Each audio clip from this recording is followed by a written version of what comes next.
Hello, everyone, and thank you for joining us for another Sunday conversation within the Nine-Sided Circle. I'm one of your two hosts, Noor Kyle. And I'm the other one of your two hosts, Mushtaq Ali. Yes, and thank you for joining us, whether you're here live or watching on the replay on YouTube. We are so happy to have you here.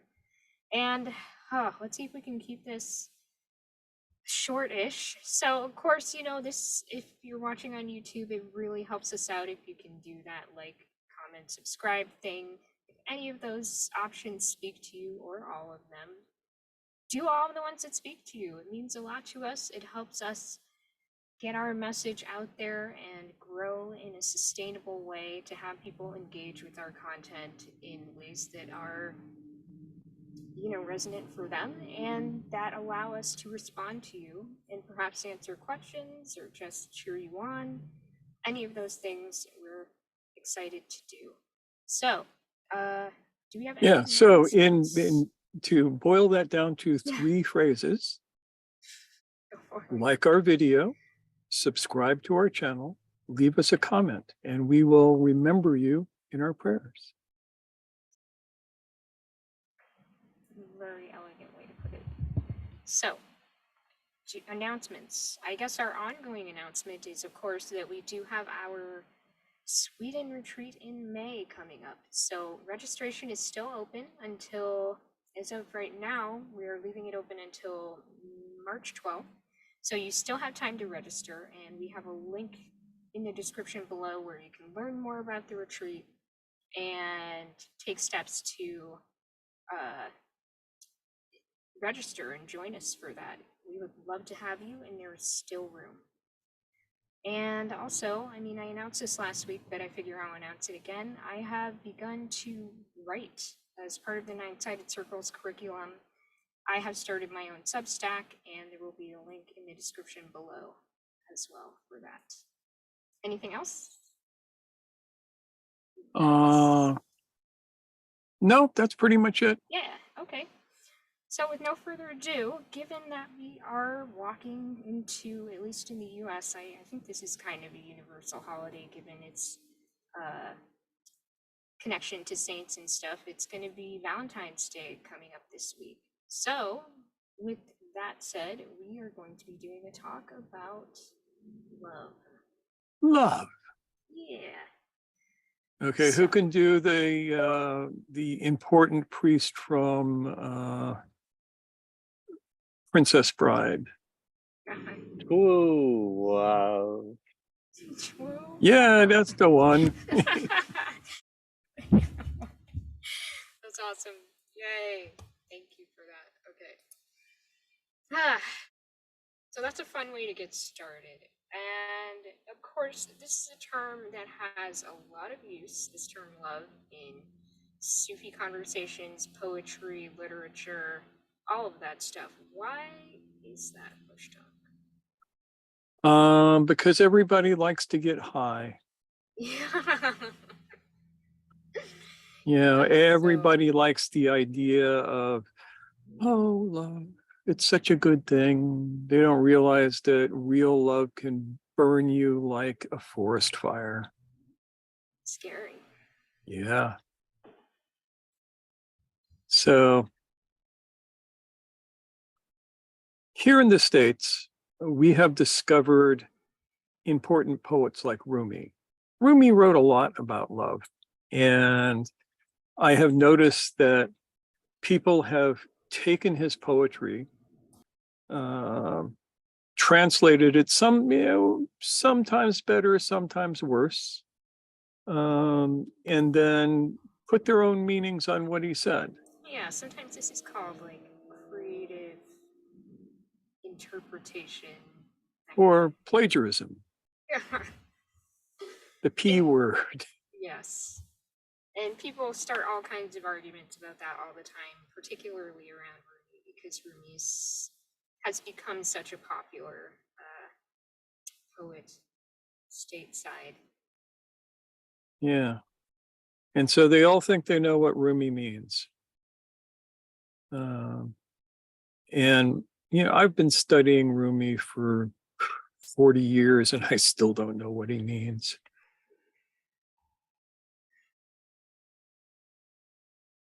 So there's that sort of thing. And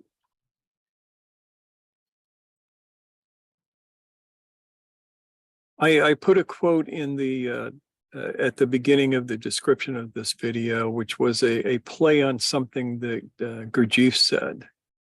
And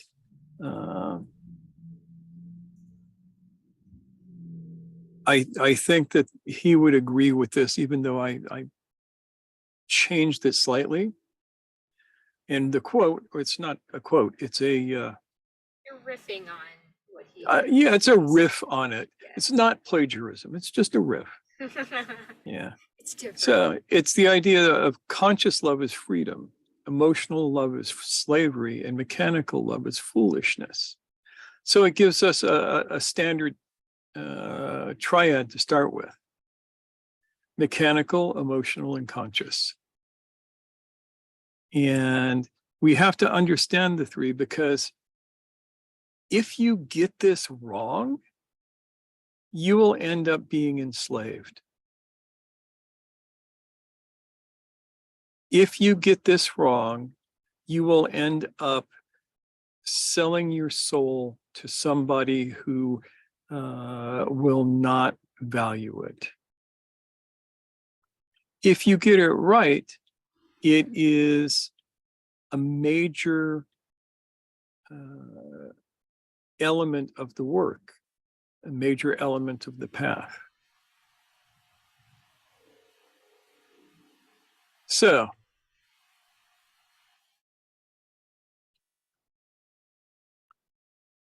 where should we take this, Noor? I'm going to make you work tonight. That's fair. So I think it's kind of worth talking about, as we mentioned in the description, how love tends to, quote unquote, love tends to manifest in the spiritual marketplace. Yes. Commonly speaking, generally speaking, yeah. So, as you mentioned, Mushtaq, there's a lot of talk about Rumi, and Rumi as, transmitted through the lens of, say, Coleman Burns. Your microphone is coming in a little bit on the quiet side. Is it? Let me see what I can do. Yeah, are you sure you're using your good mic? Oh, I'm using my good mic, and it's up all the way, so. Yeah. Let's look closer to myself, maybe. Does that help at all? Nope. You sure you got it set on your good mic? Yeah. Damn. What about now? That's better. That's way better. I think it has to do with the shape of the pickup. And I've been trying to figure out which direction it should be facing towards me. So let's try that and see. Oh, that's much, much better. Yeah. Okay.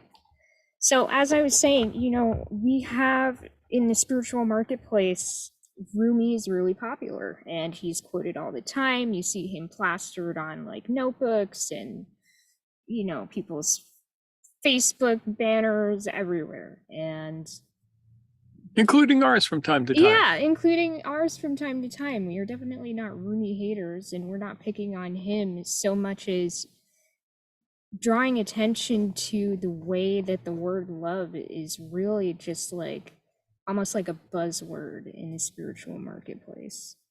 And I don't want to blame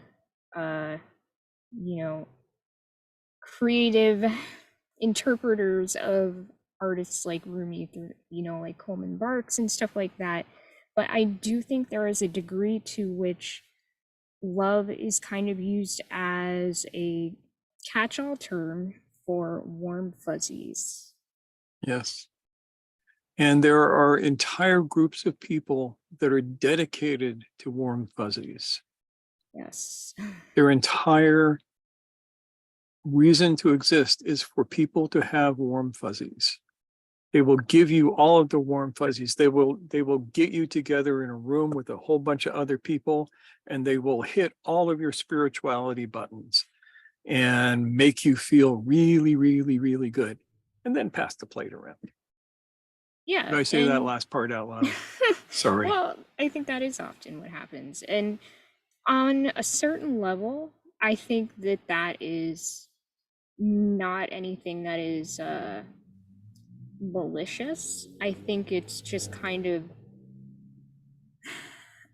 at worst, yeah, it is deliberately meant to manipulate people into these cathartic states where they develop all these feelings of expansiveness and, oh my God, suddenly everything just has dawned on me in a way that makes perfect sense. I understand all things. It's similar to a chemical high because it is one. It's just in what's that term? Endogenous Yes. chemical high? Yeah. Yep. So you can have exogenous chemical highs where you're doing like MDMA, ecstasy, whatever, but you don't have to take drugs to experience those things. And people Oh no, go, it's all built yeah, in if you know how to hit it. yes. And there are people who do, and there are people who do this with perfectly benign intentions. They want people to feel good, and they think that this is the way to develop a relationship with the divine that is like a full-fledged, you know, dissolution of the I, the ego that is. And frankly, we're telling you that there's something deeper than that, and that Yeah. is kind of like the booby prize. Yeah. So what we're describing here is mechanical love. Yeah. You push some bliss buttons, you feel the bliss, and you do that over and over and over again. It forms an addiction, and you keep coming back so you can keep getting your bliss buttons pushed. That happens But for many people. yeah, Yes. yeah, but it does not move into behavior. And we'll get back to that. Now, emotional love. We find this in, you find it all over the place. Within the spiritual marketplace, you find this with cults of personality. You all understand what a cult of personality is, right? No. Okay. Think of these gurus who come up and they say, I am the God man. I have the direct connection to the divine. And if you hang out with me, I will help you experience that connection through me. So you want to find enlightenment, worship me, and you have your enlightenment. They don't actually say worship me most of the time, but that's Most what of they the time. mean. Yeah. Yeah.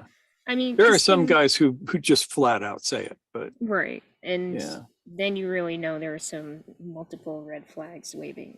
Yeah, and this is slightly different from the first because you develop a emotional connection to the object of your desire, which is this falsely created idol in the form of another human being. So, given that there are, this can be very ingrained in a culture, especially Yep. when we're talking about devotional service. So, how do you feel that comes into play here? Well, in a lot of Sufi groups, back in the day, I ran across this where the sheikh was exalted. They could do no wrong. Everything they said was considered to be true, no matter how stupid it was. And I keep bringing up this one incident that to this day pisses me off, which is this really big sheikh with probably thousands of followers telling the women of his group that they must under no circumstances have an ultrasound if they were pregnant because the ultrasound would mess up the DNA of their baby. Yeah, and no questions allowed about that. No, No but questions allowed. wait, Yeah, yeah. yeah, no questions allowed. So you have all of these women who were avoiding really useful medical diagnostic procedures to make sure that their baby was healthy, just because this idiot with no medical background at all decided that it was the case. So that's As you can probably tell, I was very unhappy about that at the yeah. time, and it still irritates me. Well, that would irritate me too, and that must have been, it stayed with you obviously. So Yeah, it's like one of those things, because I knew this guy and I knew a bunch of his murids, his followers, and they would do anything he said without question. You know, marry this woman, divorce this man, quit your job, move here, go there, do all of this kind of stuff. yeah. And, they thought they were doing this out of love rather than out of just being really stupid. And I've seen various forms of that myself. Yeah. I have not seen them directly in so obvious a way, but I do know what you're talking about. And there is a long tradition of this sense of, service to the guru, as it's sometimes Yeah. called. And that can be, it has its own pros and cons, I guess we could say, as far as traditional practices are concerned. But Yeah. as far as There are plenty of sheikhs who do not abuse this ability exactly, or this yeah. thing. And that is a wonderful thing, because there's a trust between you and them that they will give you the right guidance. But in all cases that I've experienced, I have heard these sometimes really great teachers say, I don't know. Like in response to Yeah, in big response questions. to any kind of a question, or in response to any idea, they'll admit to a limitation of knowledge, and they will not presume that God will tell them everything. So sometimes this relationship between, I mean, we can just use this as an example, but it's one of many we could use. Yeah. A And way to guide people towards the kind of love we're going to be talking about tonight, to give them an opportunity to taste it on a human level, like a person to person level, because it's so hard for people to wrap their heads around what we're talking about until they experience it for themselves. yeah, But it's just a temporary step as opposed to an endpoint. and it is not a step that is abused. And humans are only human. There's a profound statement for you. What this means is that no matter how good we are, we have our limitations. And if you start buying into your own press, you're doomed. Yeah, in my instruction, my teacher used to say to me over and over again, remember, you're nothing. You're nobody. Never point at yourself. Never let anybody point at you. Keep pointing to God. Keep pointing to Allah. Because that's where the truth is. The truth is not with you. And that is a practice for any teacher to keep from falling into this trap of thinking that they know shit. Because speaking as a teacher, I don't know shit.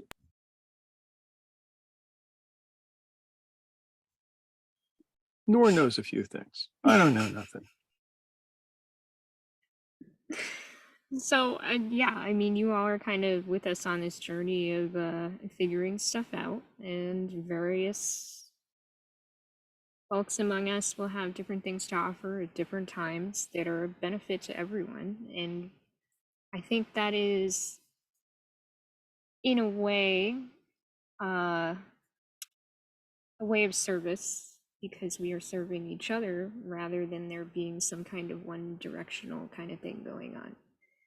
But Okay. anyways, Yeah. We've covered the stupid stuff that you can do. yeah. Now we get to So, the important stuff. This is the good stuff. This is objective love. So we've talked about mechanical love, which Hmm. is this, having your pleasure buttons pressed by drugs or experiential highs or whatever it might be. And then Yeah, emotional love, which we which are is just having your buttons pushed by devotion to an individual's ego. so like hyper focusing on Yes, some being, thing, whatever it might be, and you're yeah. just like sucked into that. So it's neither of those things. Now, then there is what we called conscious love. And that is tonight's topic. Conscious love is possible only under certain circumstances. The first of those circumstances is that you must develop true conscience. Without conscience, there is no conscious love. Why would I say that? What do you guys think? Without conscience, there is no conscious love. Why is that? James. Wouldn't conscience be a real sensitivity both to your own condition and to another person's condition, as opposed to a set of beliefs, like a more or less agenda-free sensitivity to the reality of things? Yes. I think you're definitely onto something there. Yeah, that's a good start to the answer. What else do you think? I think it's an area I've stuffed up in so many times that it makes me cringe to think about it, because I can see the way that my agenda, even though I thought I was in love and helping the other person, actually just damaged them and myself. So I know the downside.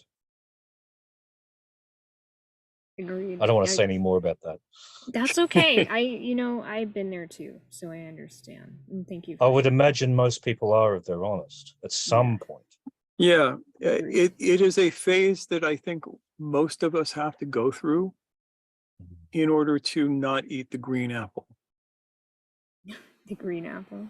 Yeah, you love apples, and there's a green apple that's not actually a green apple, it's an unripe apple. And you eat it, and it makes you sick. And then you never ever eat that green apple again. One trial learning. Yeah. Yep. It's educational, exactly. Yes. Like we may feel that it's a waste of time, but actually often it's extremely educational. So excellent. Jem, I noticed you were unmuted. Did you have a thought? Yes, I had something on my mind with the conscious love and what Mushtaq Ali said with being nothing, actually, that at the moment that you're aware that you're nothing and that you're actually also not looking for love in the external world, but that you're actually looking for love inwards, and that you say, God will provide. And it depends on how you see God. For me, God is my best friend who I can trust to. He's my lover, to be honest. He provides me also with love. And for me, that is the real love, to be honest. But is that the conscious love? I don't know. But I think that should be the end goal, I think, to be. It becomes the start, at least. And you're right, the end goal as well. There's something that will be. But I think it should start with the fact not looking for love anymore from other people, but looking at in the inside of you. You should love yourself first. Like Oprah says, fill your own cup first until it runneth over, and then share it with people. So ways in which I think you're right. And I think there are ways in which I also think of RuPaul, who says, if you can't love yourself, how the hell are you going to love somebody else? And people have qualms about these statements because it's like, well, am I supposed to just focus on myself until I can love other people? And it's a dance. I feel like there's a kind of interwoven thing where it's a both and they feed into each other. Yeah, and here's the secret to it. When somebody says you have to love yourself, the first and deepest step to that is that you have to respect your own inwardness. And James was touching on that before Yeah. too. Yeah. If you don't respect your own inwardness, you can never love yourself or anybody else. And that's the first step to conscience. You go, oh, I am an inwardness. I use that term because that's what my philosophy professor used to use to describe this. And it works for me. It's like the me that I perceive as I, when everything else is taken away, that's there. And once I can see that in myself, then I can see that in other people. If I can't see it in myself, I can't see it in others.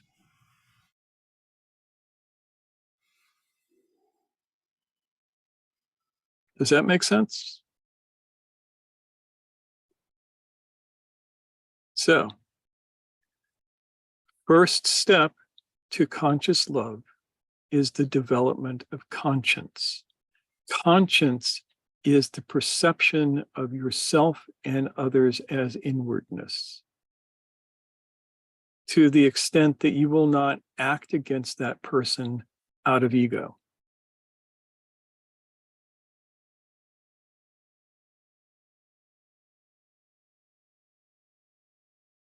If you understand that you are surrounded by the inwardness of seeming others, then that dictates your behavior.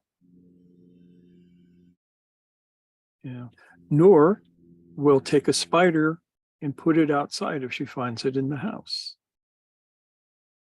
because she experiences the inwardness of the spider. The spider experiences something probably quite akin to a roller coaster ride, but it also ends up continuing its conscious existence.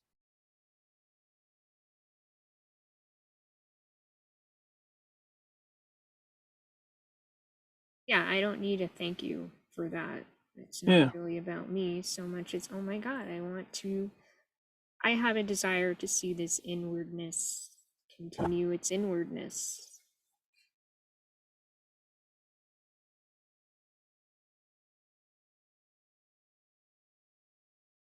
And that gets to the next step, and the absolute axiomatic truth of conscious love, which is love is behavior.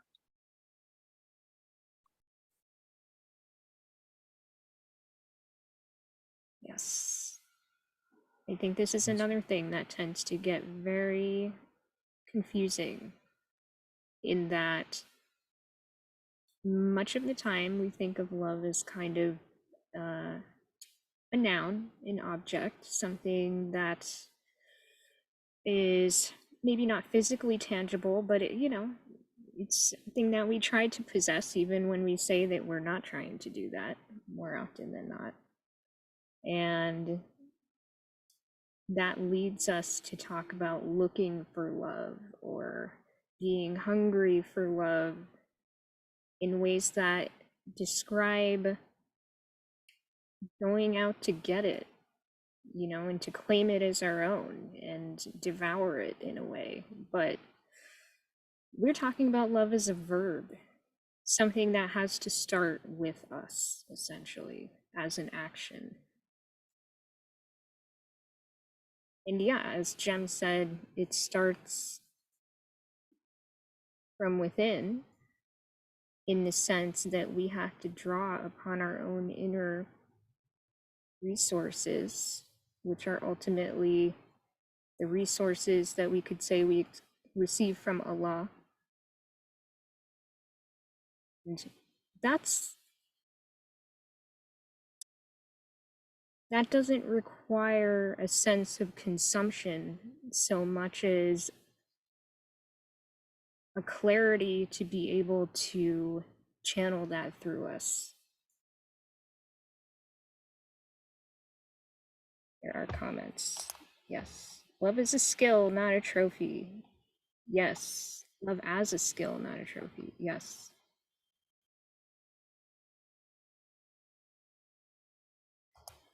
But if we're seeing it as a zero-sum game, we're not able to do what we're talking about, which is this conscious loving thing. We can't give to get. That's not how this works. Nope, that puts you down in the first or second kind. Yes, yes. We mistake either of the first two types, levels, whatever we want to call them, for this conscious loving that we're talking about. And I think that's very common for most people. So I don't want to call anyone out or like shame anyone for that so much as That's my job anyway. yeah, you're very good at, you know, pushing people in that way, which is a blessing. But I think this is about growing into it.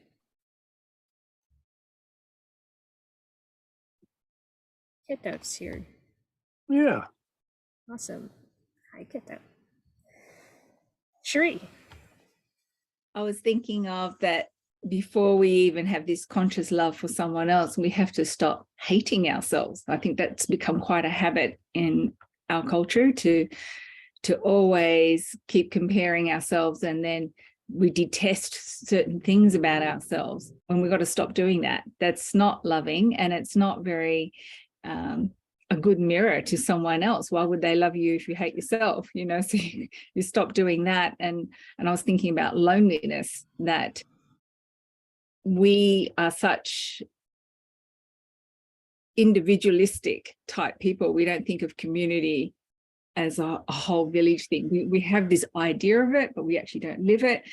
And so being able to reach out and consciously, you know, embrace someone who may be difficult, awkward, you're busy and you can think of everything else not to connect, you know, that keeps that loneliness thing going around for everybody. And I heard recently that, you know, if you had asked people some time ago if they could count friends, how many could you call on if you're in a crisis? They said 5, but right now it's 0. No one really actually can think of anybody. And I'm thinking, wow, you know, that's just dreadful. But if people are not liking themselves and they're not reaching out, we've got to recognize that we've got to stop making these stories. We do make stories about what we want.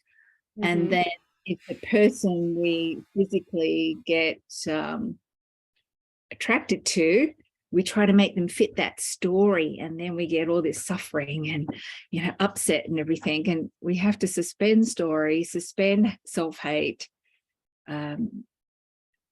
be conscious about, you know, being thankful to Allah of who we are and what we've got and what we can do with that, and then actually take action to put it out there, you know. So but yeah. We're so wary of people doing the wrong thing, you know, so that makes you very wary, especially male female stuff. Well, you know, you think, I wasn't putting that out, you know, and then someone's taken it the wrong way and you think, what did I do? But it's actually, you know, that person is responding to their own story and what they want to the story. They want you to the story created as their love object. What you bring to mind is this thought that our sense of our own inwardness is so small. You know, like really, it's a lot bigger than we ourselves are. But we have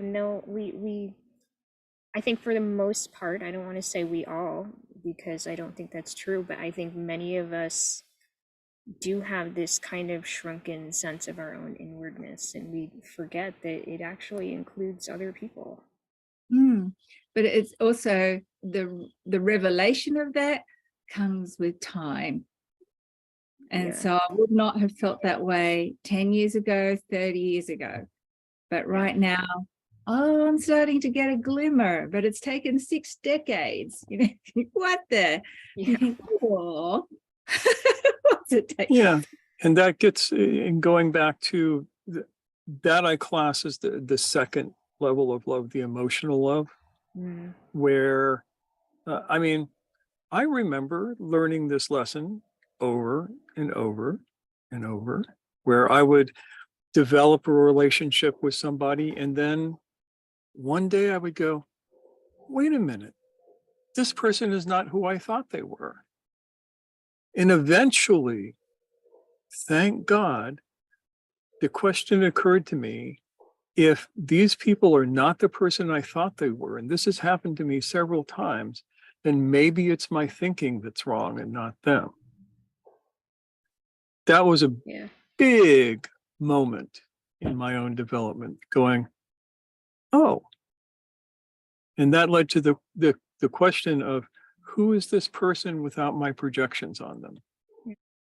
And that saved me from many a bad date, I will tell you. That makes perfect sense. So we have some messages I'd love to read. Yeah, go for it. So Stephen says, giving to get sounds like trading. And yes, that's tit for tat thing. This is, okay, you give me this, I'll give you that.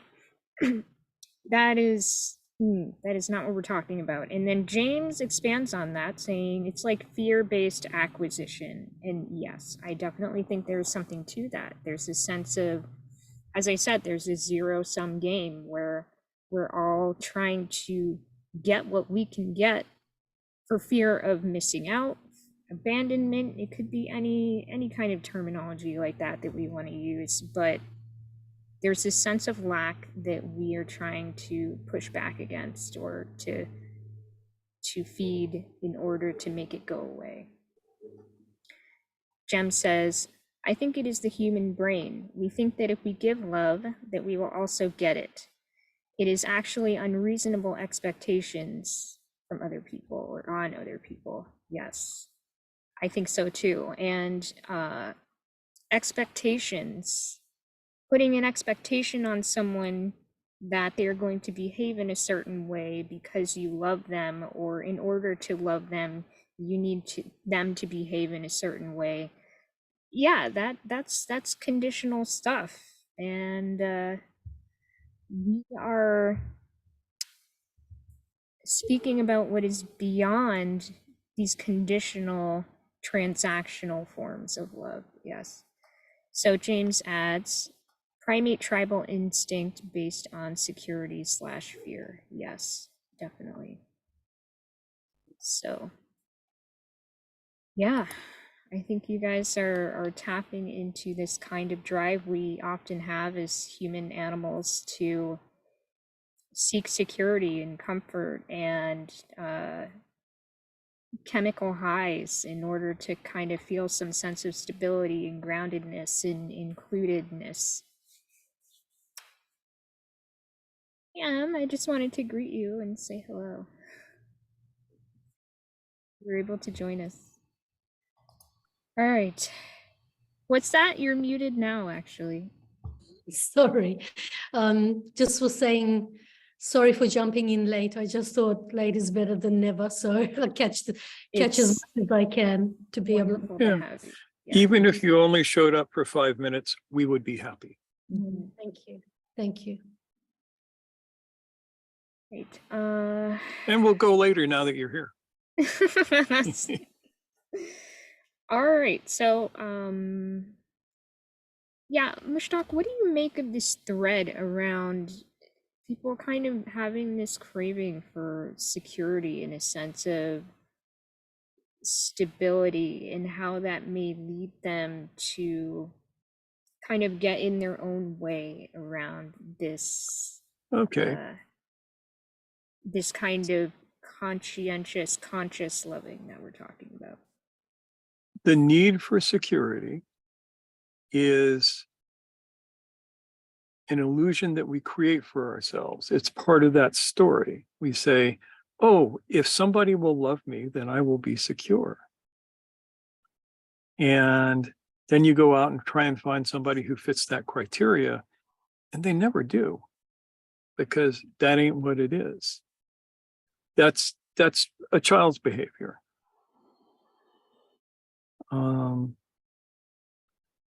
We all like security, and some of us know that there is no real security. And that's really crazy making for a lot of people. But ask anybody in Turkey right now how secure they feel, and they're not going to be feeling terribly secure. You know, they just had half their country crumble around them. Syria. Yeah, mean, same just- thing. Yeah. You know, and that is a hazard of being in this existence. The universe is set up in such a way that these sorts of things inevitably happen in one form or another. You know, an earthquake, a fire, a hurricane, a typhoon, a cyclone, all of these things, floods, famine, pestilence, dogs and cats living together. That's not so bad. No, that was just a sly Ghostbusters reference. Yeah. But yeah, we need to understand that in order to get past it. So, and again, this goes back to conscience. I'm going to keep coming back to this and the need to develop your own conscience. Yeah, so I think this will pull in Cham's remark that says, we said love is behavior. Could you elaborate on this? And conscience is part of that. Conscience is a main part of that. You cannot love someone without conscience. So, if I tell Noor that I love her, and every time I walk by her, I steal something of hers and take it away with me and hide it somewhere, is that love? That's What is- confusing. Yeah, at what is best. yeah, it's only confusing if you listen to the words. Right. Stick your fingers in your ears and watch the behavior and you know the truth. Behavior is truth. That's as close as we can get. Behavior is the truth. If a woman is in relationship with a man and the man slaps her around, that's the truth. The apologies afterwards are not the truth. If a parent has a child and they don't feed the child, they don't clothe the child, they don't care for the child, that's the truth. And the reason that people can do that is that they have no conscience.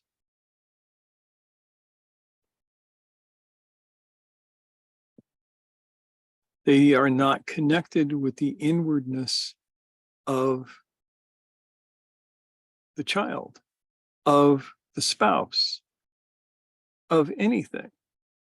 And when I say it's about behavior, that's exactly what I mean. And nobody's ever been able to give me a better description of that, a better explanation of what true love is than love is behavior.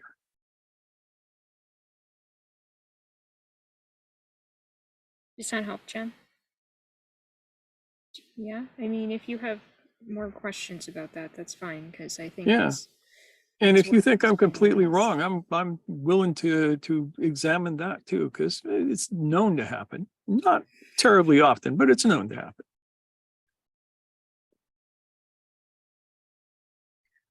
Sometimes some people have different intentions and their actions were different. So there's a Yes. mismatch between the both. So which is the higher truth? Truth is the intention the higher truth, or is the behavior the higher truth? To me, and this will go against certain Sharia principles, but to me, the behavior is the higher truth. Yeah. Mushtaq, Yes. what about the hadith that says intentions come before actions? So action would be behavior, but intention, the hadith is very clear that intentions come before. And Well- that's exactly what I was referring to. Let's examine that. So,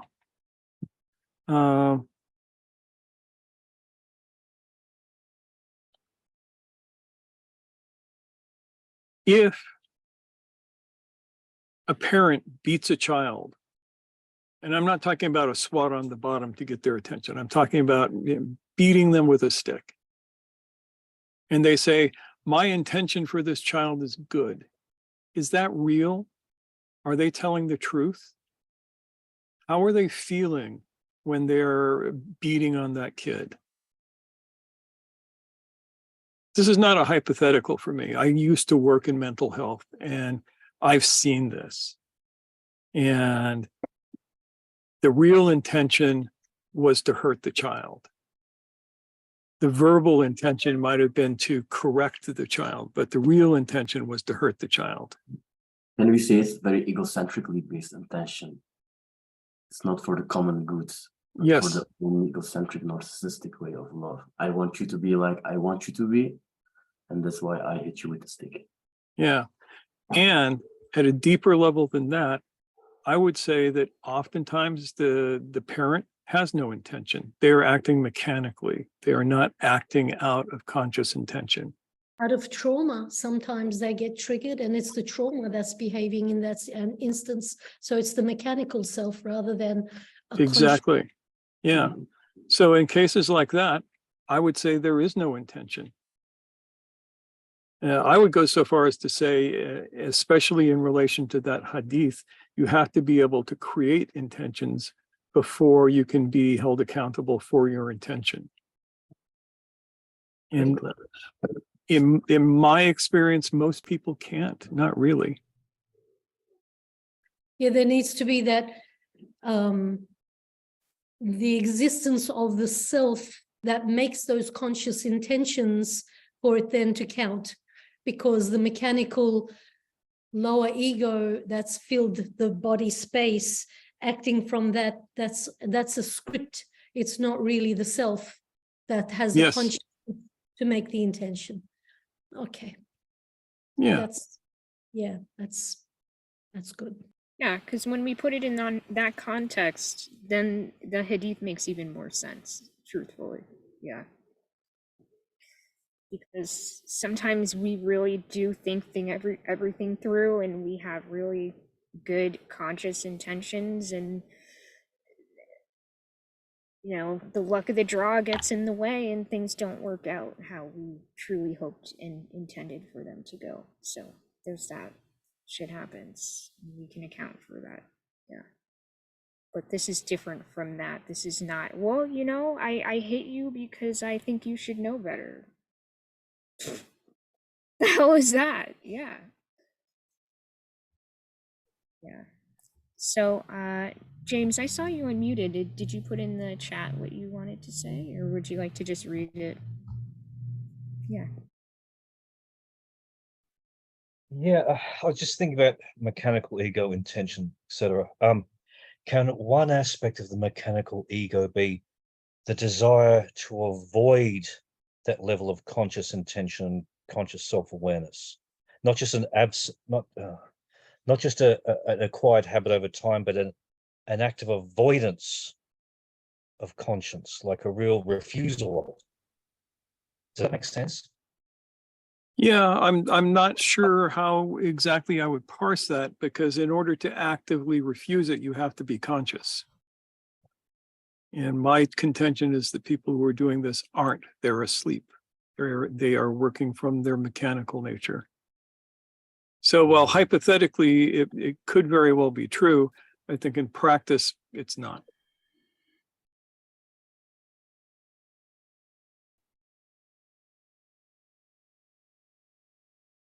How does that answer your question, James? Part of me doesn't like the idea of providing anyone with an excuse. Oh, none of this is an excuse. I know in my own case, often when I've done something I'll call it mechanical, it involves turning away from a little voice that's been whispering, this is not the right thing to do. I often feel a real intuition that I'm about to do something really stupid or destructive, and I still go ahead and do it for neurotic reasons. Yeah. So I And that just actively means that refuse and turn away. you're a step ahead of some people who don't even have that voice, or the voice is so quiet they can't hear it. And yet, when you turn away, it's not you choosing to turn away consciously.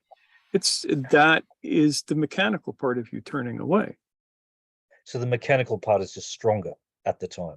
There's inertia. Your going on. mechanical Yeah. part is so much stronger than your conscious part. It isn't even funny most of the time. And this is true for all of us. Mm. Frustrating, huh? Yeah.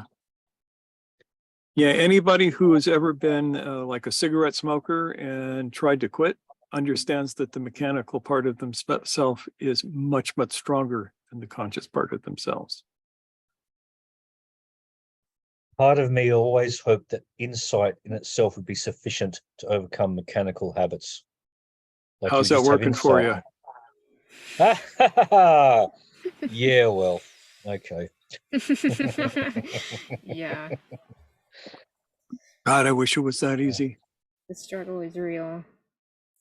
Yep. Oh, the psychoanalytic theory I studied years ago always ran on that assumption that sufficient insight would be sufficient to generate change.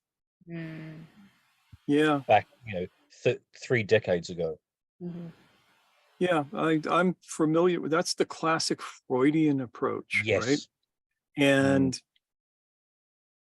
we are pretty sure that Freudian psychology doesn't work. I've known a lot of Freudians. I knew a woman who had gone through 20 years of Freudian analysis and graduated as a well-adjusted neurotic. She's the only one I ever met who did, and she was the most boring human being I ever met. Completely, there was nothing there for whatever that was worth. A new level of inhibition. Yeah. Mm. But what Freudian psychology is really, really good for is making sure that Freudian psychologists can pay their rent. Yes. Because you are going to be 2 times a week going in there, laying on that couch, talking about how you were upset with your mother because you didn't get your pony or whatever for decades.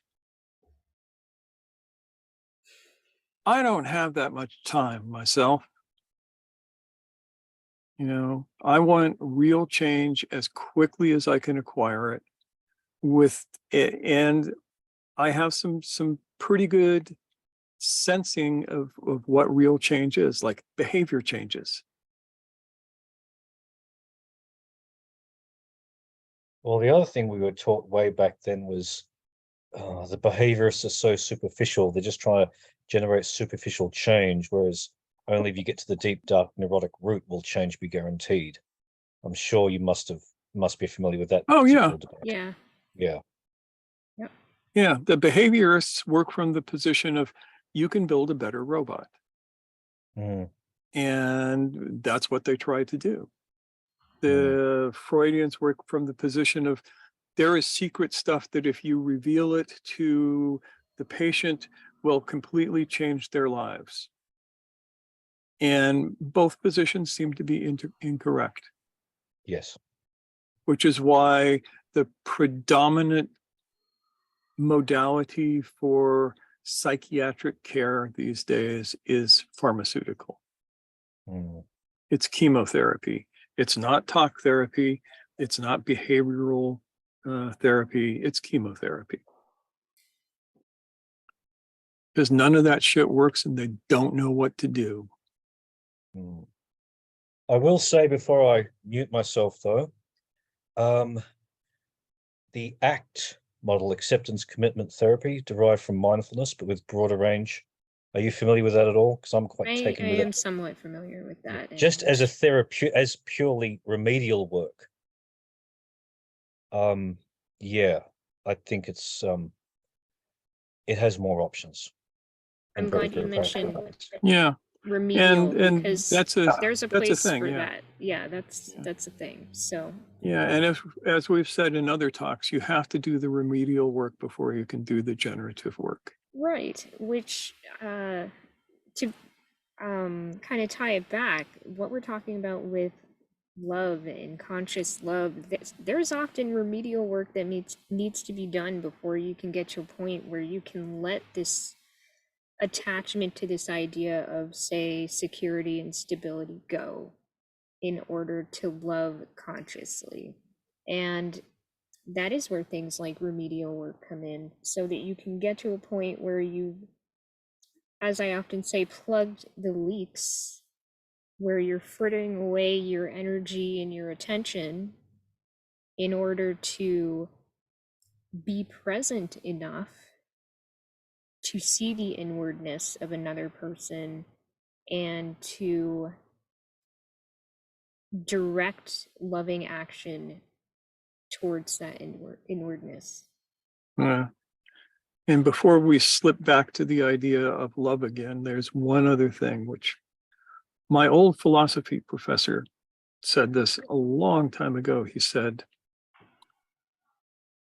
therapy doesn't work because most people are not psychologically broken.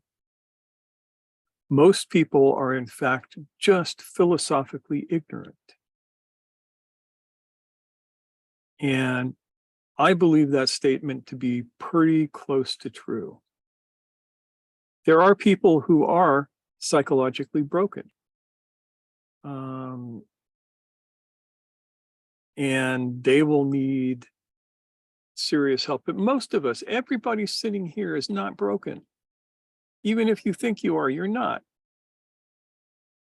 So trying to fix something that is not broken is just another way of breaking something eventually. Yeah. So I saw Jem unmuted earlier, and then M is unmuted after that. Yeah, I wanted to comment on what James said about his inner voice. Sometimes that he doesn't listen to it, but you can strengthen this inner voice by using meditation, and this is also kind of behavioral as well. We have been from the day that you're born, we have been taught many behaviors from preschool, from kindergarten, whatever.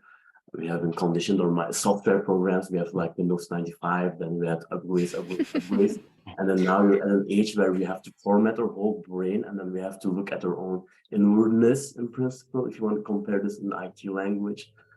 So we have to learn to be able to listen to our inner voice. And actually, why do we pray 5 times in Islam? To be able to go inwards, to be able to hear our inner voices as well. And usually when people pray and they're finished, they get up and then they leave, go home. But the idea is that 5 minutes that you pray is to break these behaviors that you have through the day, and then you can go inwards and then reflect on it. So after you pray, you have to sit and meditate so you can connect with your inner voice or with spirit, or how do you want to call it. And that day after day doing this practice will be able to trust your inner voice, and then your ego will go down as well, because your inner voice will say, okay, do this, go to the left. Then your ego will step in and say, no, don't go to the left. We know it's not will be there. We know the right road. Right road is good road. Take the right road. But that's fear-based, and everything fear-based is ego-based. So you have to always listen to your inner voice, and praying and meditation can help to strengthen this inner voice of you. Is what I wanted to mention on. Yeah. There's one other thought about that inner voice. Thanks, Jim. Before you go around following it, you have to make sure that it's not an idiot. Yeah.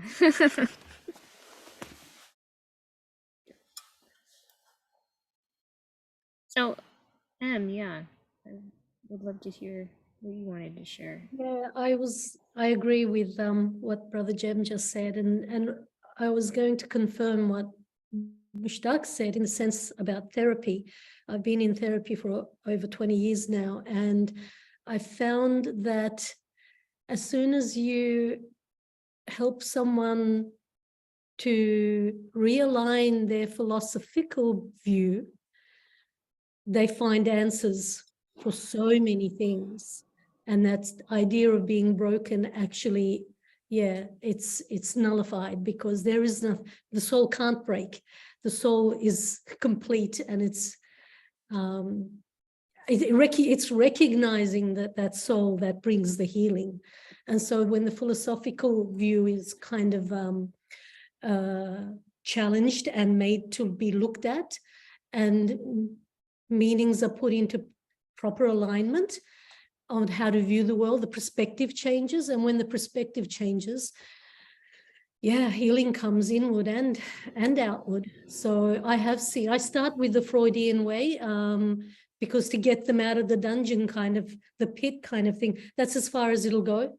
And then some space is created there for the person to see the self, and then room is opened to develop the self. Well, or to actually remove what's in front of the self for the real self to be apparent. And then therapy works. Yeah. Sounds good to And me.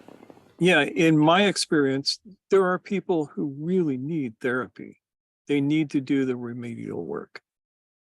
And one of the things that we have a constant thing with is Noor and I, is to make sure that people understand we don't do therapy. We can recommend really good therapists that somebody can go to, but we don't do therapy. We do the generative work. And that is a matter of conscience. Noor is not yet qualified to do therapy. I am, but I paid my dues and I don't need to do it anymore. I don't need to help people fix themselves, because that's not my bag. I want to help people who have done that work get to the next step.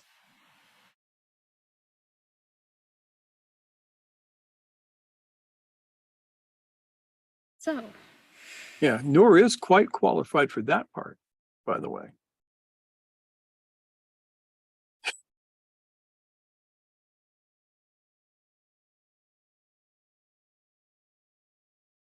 well, Yes, I agree. It is two different sets of work. Yeah. Yeah. Both are good So- work. both are necessary. Both are necessary, and you can't do the second without the first. yeah, and I think that's kind of a parallel to Yeah. some of what we're talking about this evening around being able to sense and value and support our own inwardness, and then share that with others.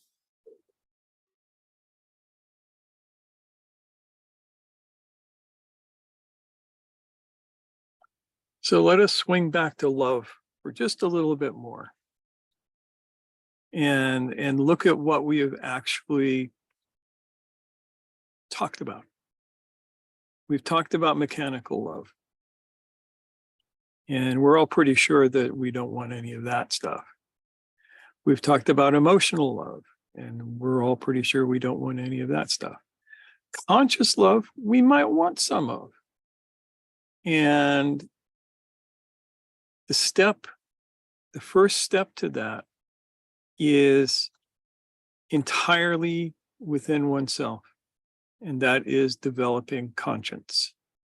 No conscience, no conscious love. The last step is understanding that what you see looking at you is what you are experiencing looking at that, and it's God looking at God through God's eyes. And that's the bottom line for conscious love. There's an old Sufi saying, which is, God is love, God is the lover, God is the beloved. And that's the final step, when you realize there is only one being. We're kind of Wajudi when it comes to that. There is oneness. Unity. There is not separation, not two. There is not us and God. There is God doing God things. Yes. Yes, as- and in God there is no deficiency, James Thanks, says. James. Yeah. Yeah. Yeah. And this is why, as Jem and others have been saying, and as I've said, this is not a zero-sum game in which we have haves and have-nots, and some people win and some people lose, because when we're operating from this place of realizing all there is no sense of losing and winning and lacking and having or having not, and desperation to claim what's ours. It's all ours. We embody it. It channels through us, and we're able to share it and experience it simultaneously.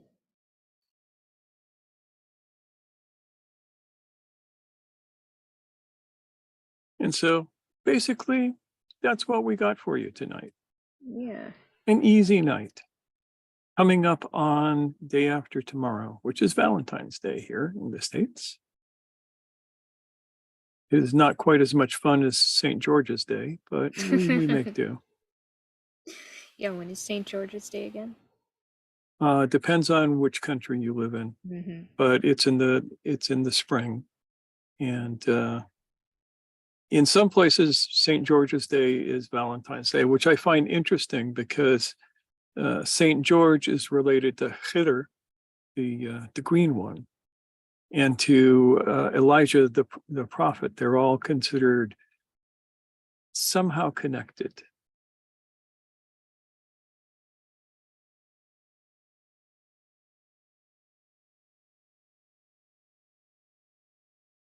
So yeah, if you celebrate Valentine's Day, see if you might be able to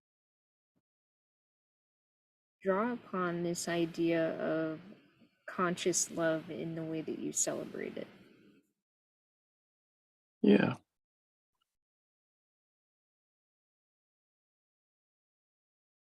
That's pretty much all I got. Too. Stephen says, the green man of spring. Yes, that green man too. Yeah. So any last questions? There are a few people we didn't get to hear from who I would love to hear from. So how about David? How about you? I guess I am stuck a little bit on some of the dance circles that I'm a part of, where that's what we're doing. We're doing mechanical love, and I also think at the same time that the forum is a great way to has a lot of potential for developing maybe conscious love, maybe seeing the inwardness of another person. Maybe that can happen there, but when the description was given about the mechanical love and pushing the pleasure buttons and then passing around the hat, I was like, that's what we do. That's it. So You know, sometimes that can serve as an entry point. I don't want to disparage it entirely and say it has no use whatsoever, because, I mean, Mushtaq may have a different opinion, but I do feel that in some cases, in a healthy environment, healthy meaning, I guess we could say mechanically healthy, no one is being abused or is being abusive. It's just folks having this shared mechanical experience together. You can stay there, and some people are perfectly happy staying there. But for some of us, it's kind of like a way to break down perhaps inhibitions and dig a little bit deeper and a little bit deeper. But I do think that has to be a conscious choice, and that it's not going to just magically happen. So I think you have the right of it, David, when you say that the possibility is there for it to kind of blossom into something more like conscious love. And you can look for that, you know, as you're having these mechanically oriented experiences. You don't have to say, well, this is stupid and a complete waste of my time, so much as take it as it is and look for those opportunities, those little cracks of opportunity where you might be able to sink even deeper into some kind of conscious relating. That makes sense. For sure. Yeah. Because I think, especially now with people working on shaking off the pandemic blues, it's important for people to be with other people. And, you know, you got to start somewhere in terms of getting people out of the house in proximity with others in a way that feels good. So I think, hell yeah, go for it.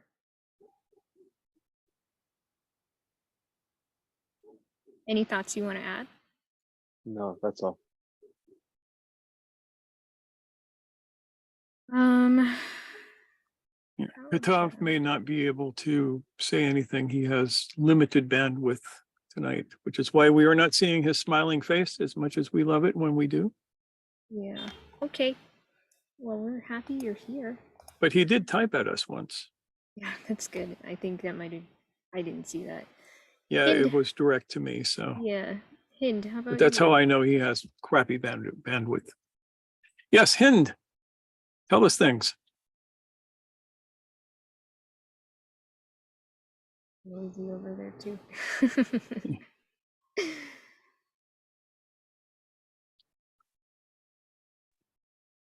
There you go. Yes, I just unmuted the TV because my okay. You understand. It's all good. Yes, I was thinking, you know, it's I think everything is about love. Love is like the secret. God is love, as you said, Mushtaq. God is love, and when we start to see God in everyone, sometimes what helps is, you know, when we see God in everyone, we cannot. We just see love. So even when there is like a bad circumstance or a bad situation, when we see God in that, we just think that it's in a way for us to grow. So it's not bad it's for us, it's not against us. And it's like we put ourselves in the other one's shoes, as we say. Mm-hmm. I can compare that like the love of a mother for her child. She do things for the child without condition.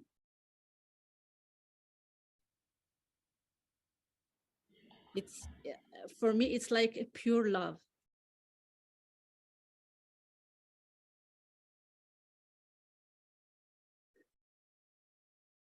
Yeah. I think that's one of the, for many people, they experience that when they have their child and they're like, I've never felt anything quite like this before. And it's like this whole world opens up where they experience something non-transactional for the first time. Yes. So I'm not Maybe surprised to hear you say that. Yeah. it's like if we can consider everyone as our child, it's a start. It's a good start. And that's not easy, especially when people are freaking assholes. But kids can be assholes too, actually. So, you know, yeah. Thank you, Hind. I think you make some excellent points. And James says, not tolerating another's abuse is a show of respect for the tiny little sliver of God that we are, as well as not enabling the denial of God that they are hurting their own inwardness with. Yes, we actually did a that came up in our loving kindness video too, didn't it, Mushtaq? Yeah.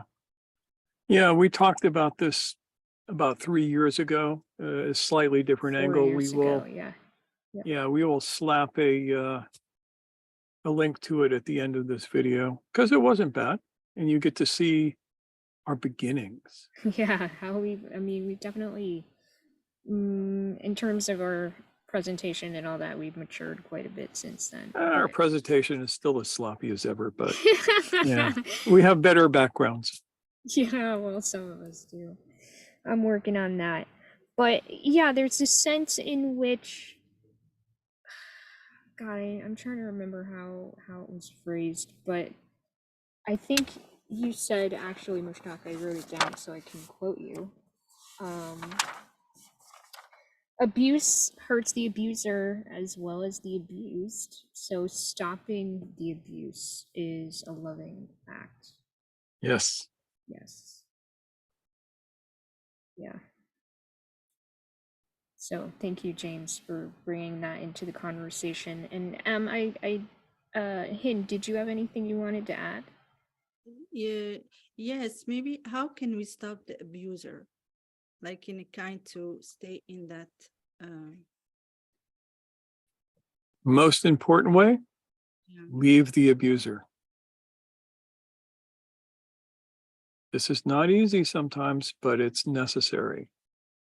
And there are lots of resources now that didn't exist even 10 years ago for doing that. On where you are, but there are certainly more resources. Yeah, Yeah. But how to stop the abuser? That's a one-by-one answer. There's no universal answer to that. There is, what is a given situation? What can you do? But I do know that my first choice for most people who are in abusive situations is get out of the abusive situation. Even if you have to steal away in the middle of the night, you get out of the abusive situation. And then your friends need to know that you're in trouble and you need to develop a support system and all of this kind of stuff. But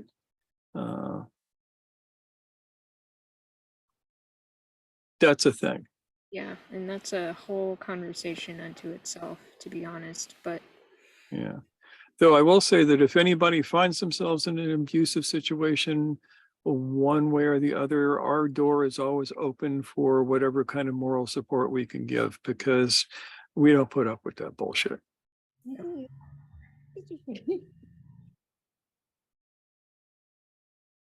Oh, sorry. So is that, does that answer make sense to you, Hind?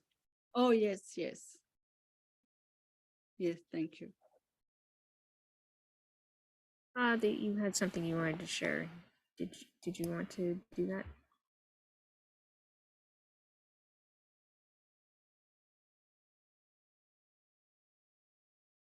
Oh, we're disappearing. Yeah, I think Ketub's having trouble. Yeah. So, did you have something you wanted to offer? I was just reflecting on what Hint was saying about the motherly love.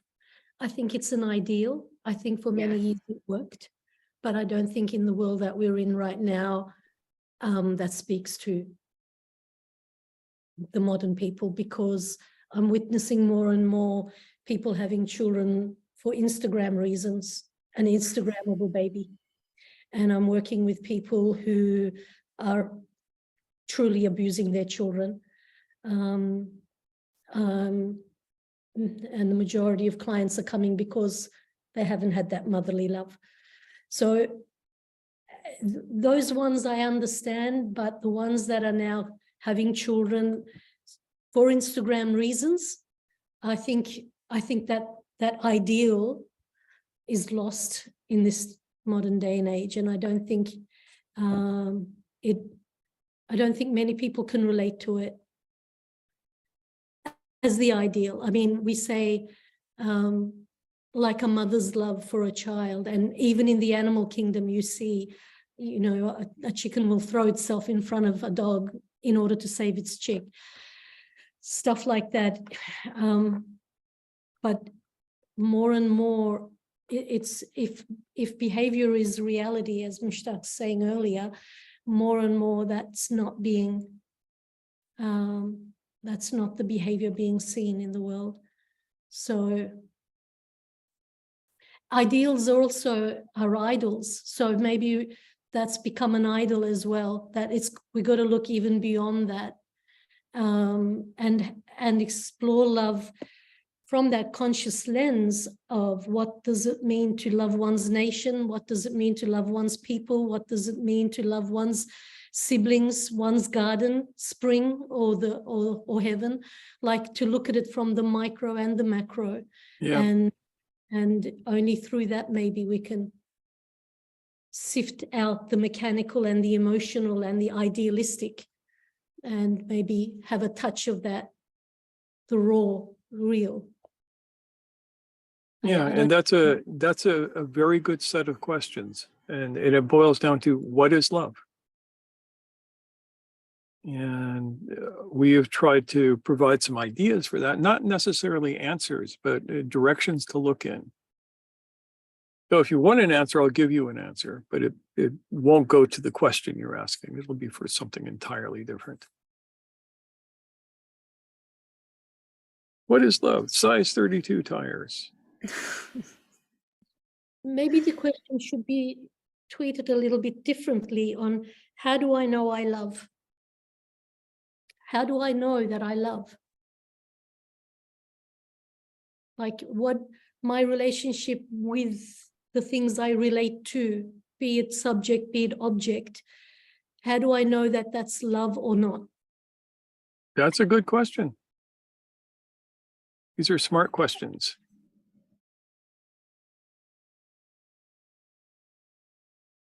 Give me the answer, please.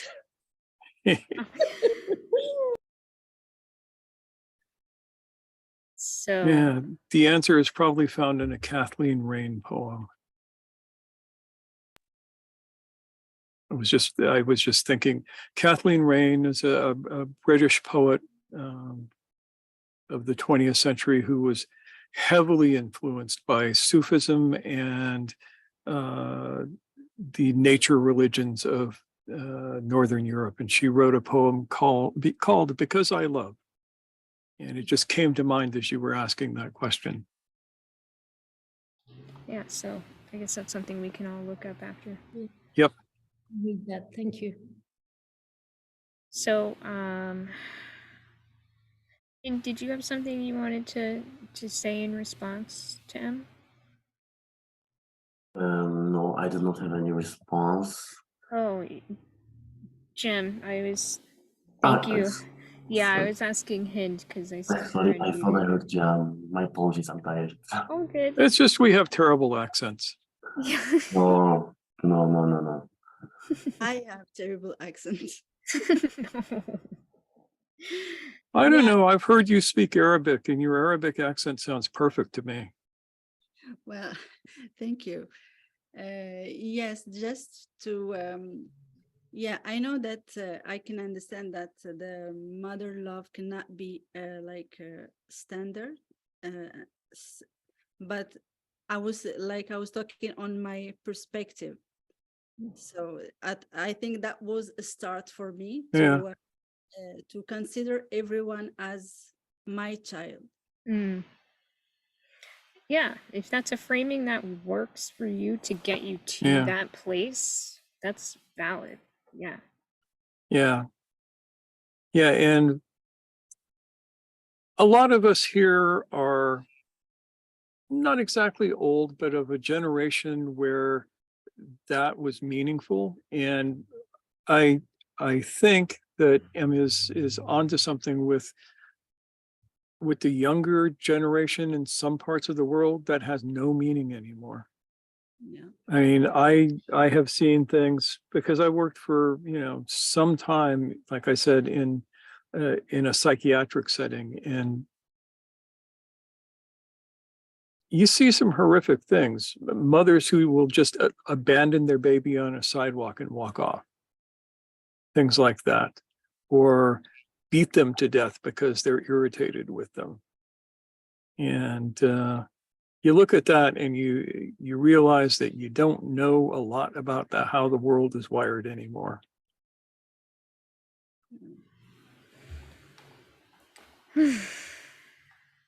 So, I want to read some of the words coming in. So, Yes. first of all, Jem asks if we can share the name of the poet again. So you said that Yeah. was Kathleen. Kathleen Rain with an E. Rain with an E. Okay. And the poem is entitled Because I Love, though all of her poetry is good. Kathleen Rain, Because I Love. There you go. Okay, so James said, which is, relevant to this part of our conversation, which is, I think real love is bound up in some sense with a desire for reality. And I mention again presence, because presence is our ability to touch in on reality without all the stories that are flitting around in our heads about what is supposedly happening right now, or has happened, or will happen. And reality lives in the present.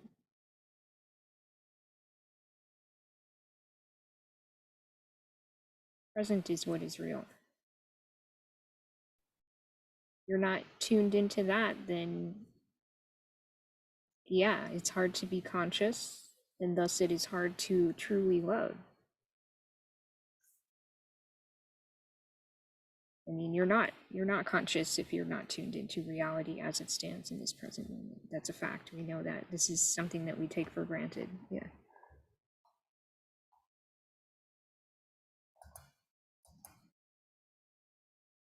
Did you have something you wanted to add, James? While it's necessary to admit and look at the mechanical aspect, the robot commanding self, if I've got that right. Yes. Yep. I even feel that even if it's totally frustrated and malfunctional, in human beings, at a deep instinctual level, there is an instinct for reality, even if it begins as a purely a biological survival mechanism. I think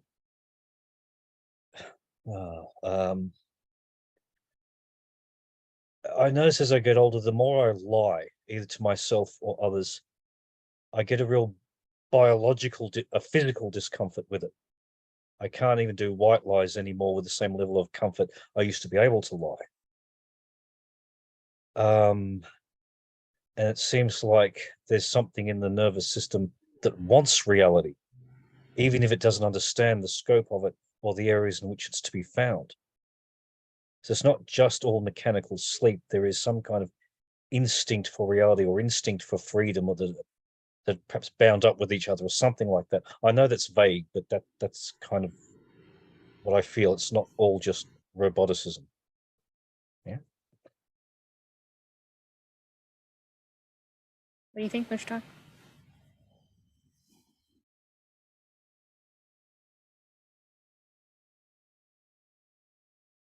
I'm thinking, can you hear the gears grinding? Grinding. Yeah, we've had yes. a long day, so I would not. Yeah, try it not to judge sounds. us too much, I but wouldn't argue with it. Yeah. yeah. James, you could be right. Don't let it go to your head, but you could be right. I've been wrong enough to keep things in perspective, I hope. I like to think I have. So, Thanks, James. Stefan, you're the last person we haven't heard from, I think. Yeah, how should we pronounce that for you? Yeah, is Love it to check Stephen, in. Stefan? Hello, yeah, I'm Stephen or Steve. Yeah. So All right. Are you also James from is Australia? No, I'm in Wales, in the United Kingdom. It's like Wales. 4 a.m. here. Oh my God. Yes. you Yes. for showing up. Yeah. Yeah, So the land of Arthur and Merlin. That's correct. Yes, definitely. And dragons. Yes. Yay. So yeah, do you have any thoughts you might like to add on anything that we've talked about this morning for you? I've enjoyed the talk. It reminds me of something said by Mr. Crowley, love under will, conscious love. I never really understood that stuff, but yes, that came back. Yeah. David Bowie's song about idiot love, soul love. Excellent. Yeah, totally. Yes. Very cool. I'm glad you made it, Stephen. It's great to have you. Yeah. And James says you guys have a history. That's awesome. Yeah, we've known each other years, so yeah, it's good to have the connection. Yeah, We used to definitely. belong to a dark brotherhood. Spooky. It's very dark. Yes. The world needs more dark brotherhoods. No, it doesn't. Sure it does. If you have Everyone's enough trying to dark be- brotherhoods, then they're going to fight each other to a standstill and leave the rest of us alone. Well, yeah, definitely. Okay. Fair point. All right. Thank you. All right. So, I saw you unmuted. Did you have something else you wanted to share? I just was a little bit moved to say that self-commanding soul, the commanding soul, is almost scared to love in the past or the future for things like outside of the right now, even though we want it instantly right now. I want it now. I think that's a bit of a trick of that soul, because it's in the instant. I read this morning from Muhyiddin al-Arabi of how God is now, the breath in every instant, and hence love is actually in that. So it is in the present, in the unfolding within that. Yeah, the present is the only place that you actually can love, because it's the only place that behavior can happen. Yeah. Yep. Yes. And you can't love things, even if you think you do. You can't love things. That's the illusion. As soon as it extends into the past or the future, it becomes the illusion, the dream, and that's what we need to just let the detachment happen and let go. Just come back to the breath, the Allah breath. Yeah. And either you understand, if you understand that, it gives you a different perspective. Like I look around and I have a sword sitting over there, and I would say, I love that sword. And I don't actually love the sword. Noor gave me the sword. And when I look at the sword, it re-stimulates my connection with her. And that's what I actually love. The sword is just a piece of steel that I wave about fiercely and frighten people with. It's a symbol, but it's not the actual. Yeah. Yeah. Yep. And you have to learn to look beyond the symbols. Yes. As we just saw in the earthquake, all symbols, everything smashes and goes those that leave the body, they don't take any of that with them. So it's not the Was your family safe from the earthquake? All my extended family, my son-in-laws from that region, and we've been blessed to find out 3-4 days later that the first degree relatives are okay.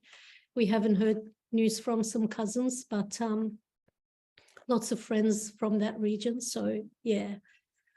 It's you weren't here at the time, but I was mentioning to Jem that our Tarika is seated in that region as well, and I have not heard a word from them since this happened. So fingers crossed.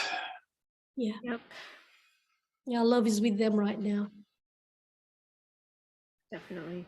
Thank you. And for your family as well and their loved ones, and for any of you who may have loved ones over there, we're certainly thinking of them. So does anybody have any last words before we wrap up? You good, Sheree? Do you want to share anything else? No? David? Nope. All right then, everyone. I think we are going to go have our dinner time. Yes. All Thank right, you so much folks. for joining us. We, we feel a lot of love for all of you, and I just want to speak that aloud because, Yeah, for those that had to take off early for one reason or another, we already miss you. yeah, or who couldn't make it this time, like Cindy. Shout out to Cindy. But yeah, let's go to Brady Bunch mode and We are. And wave bye, at each folks. other, wave to everyone who's here, and we'll see you next week.